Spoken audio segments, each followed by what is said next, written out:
Such a unique start to even as an exhibition game of playing against a team like Lemoyne, where you have so many memories, and then your son is the coach, and it's just a lot. It's going to be an interesting.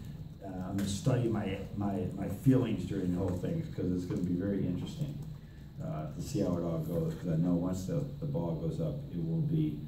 I think Patrick would probably feel the same way.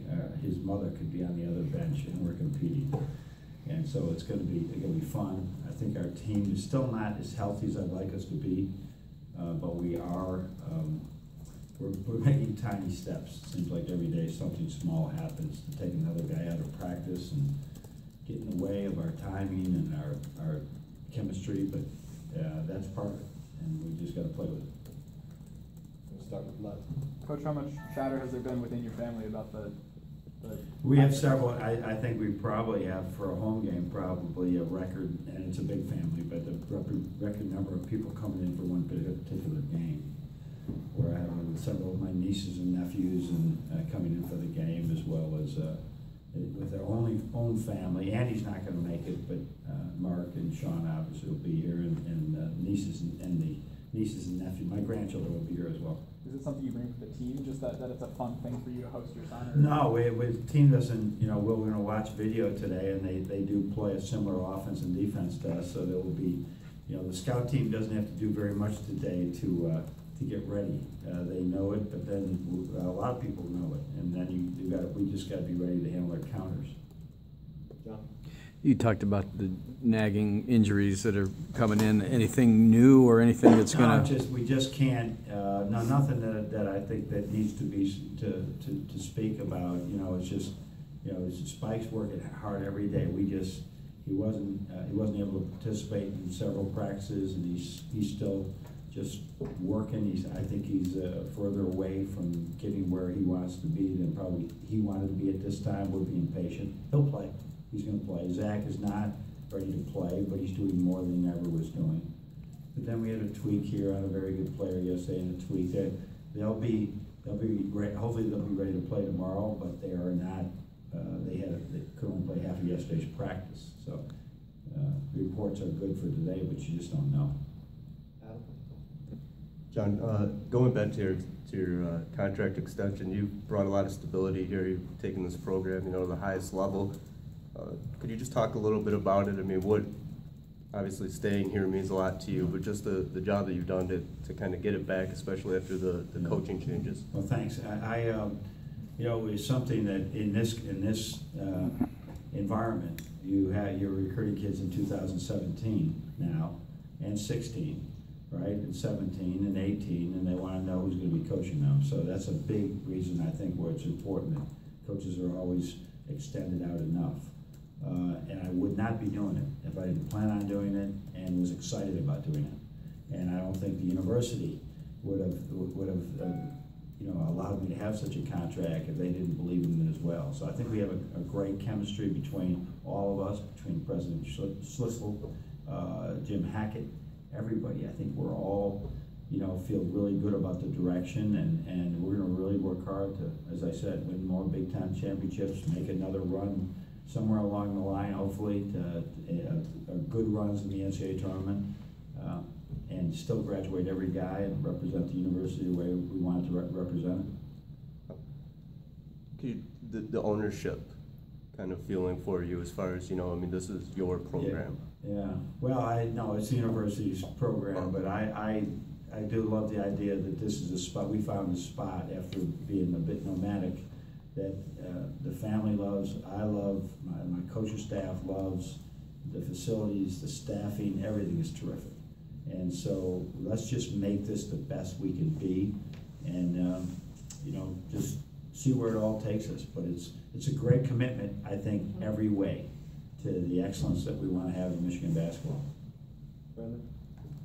On that point, was this something that had been worked through in the summer? Where did this come from? Did they come to you? Did you go quick? That's a good question. We had some mild discussion on it, but nothing really. I think that we talked about it, and it kept coming up as we would recruit the 17s, the 18s. It kept coming up, and so. so then I said, you know, I think it's something I need to just to mention to Jim, and they see if they're interested in doing it, I would be interested in doing it. If they're not, I understand. And they were very interested in getting this type of commitment and getting the men's basketball program in this with this certainty, I guess, going into the future. So to clarify, you were being asked by people when you were out recruiting, When you how long that's you're a going to be common question for 17 and 18s that we're currently recruiting now. You know, well, your contract is up in 19, and I'm going to graduate in 17. I'm graduating in 18. Who's going to be coaching? And so you're trying to give them a really good answer, but if you don't have a contract, that's a little bit more difficult. Over here with Kelly. Kind of going back to that family aspect of the game tomorrow, is anyone in your family particularly nervous or excited for the game? Like, you know, maybe your wife or? I think everybody's really excited about it. You know, Patrick is one of 44 grandchildren from my parents. 44. So there's probably going to be about 12 or 15 of his cousins here. And I think they'll be rooting for him. Actually, I think they'll all be rooting for him. And he's sort of one of them. Mm-hmm. Kathleen will be interesting. You're going to have to ask her. I can't read it right at this point. She did say when she was watching the first half of the Syracuse game, and it was like 10 points at halftime, I think they're going to give us trouble. And that made me feel like she was on our team a little bit. So that was good. All right. Coach, I know Karis obviously had an abbreviated season last year, and I'm curious where you see his game right now compared to a year ago going into the season. There's some days right now that I see he is at his best from last year, and then there's some other days that I see that, you know, that his lack of being able to develop in the summer in some areas will stick out. There's very few of those days, but you got to remember from really January to almost July, he did nothing but lift weights and not play any basketball, and so that will all come back. But I wouldn't say he's like he'd be like someone that had not been injured at that point. He'll make up for it all. And he is every single day. But there's days right now that I know that he wish he had those 6 months back that he could have worked at. Come back to John. Beyond making sure Patrick doesn't have bragging rights tomorrow, what are you looking for out of your team, and do you know what lineup you'll trot out there to start? Yeah, I think I have a good idea. I'm going to try a lineup today. I don't think tomorrow you'll have to wait to see it, but I think we will try. It's an exhibition game. It is an exhibition game. Northern Michigan is a Division II team as well. That will not be an exhibition game. So we will try to get as many guys in there in the first half. Plan on playing Mo Wagner in that game as much as we feel we can, and it's you know, getting the guys in off the bench. Now we do have Sean Lonergan and Andrew Dockage are examining the possibility of redshirting so that they can get their 5th year if they here or somewhere else. So that's enough. And Zach Irvin will not play this weekend. So that's 4 guys right away that could be out of there. So we'll see what happens. Simon? Coach, obviously the biggest stage, but have you ever coached against Patrick at any level, whether it be growing up just kind of messing around in the house or? No, I don't think that I have. This is going to be interesting. I don't think I've. The only time that anything compares to this is we played Canisius one year, and my former assistant was the coach. Did very few of these situations where you're coaching as someone that you know so well, that knows you so well, and it's not real comfortable, to tell you the truth. And there's a wave of emotion, so I'm sure it's going to be. We just got to embrace it, and I'm glad we did it. And I do it again.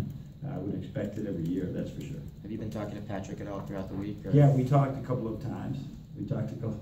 About, obviously about the Syracuse game, because I said Syracuse can do that to Syracuse do that a lot of Division I teams in November every year. They do it all year long to a lot of teams. So I reminded him of what became a pretty good West Virginia team that Syracuse might have beat us 100-55 or something the year they won the national championship.